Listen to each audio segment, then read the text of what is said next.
Hi there! In today's video, I'll show you how to set up notification pop-up style on your Samsung Galaxy A25. So as a first step, we would need to open settings on our phone and then find this tab which is named notifications.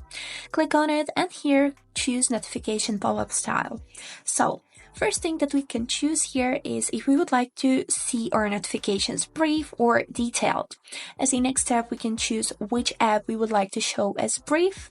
And also the most interesting part is H lightning style. So let's click on it and take a look. As you can see, currently we got basic notification, and now let's take a look on these effects. First one we got here is bubble. We got also a spotlight, which is a little more noticeable. Then we can see eclipse and also heart. So let's choose eclipse, and next thing that we can choose here is the color. For example, here we would need to choose color and choose the color that you like the most.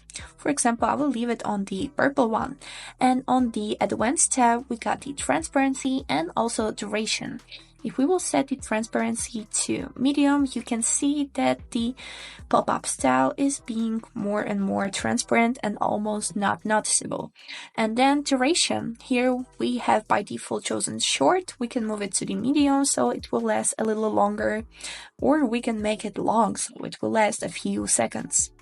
Now we can click done, and this is it. You have successfully choose your own pop-up style for notifications. I hope this video helped, and thanks for watching.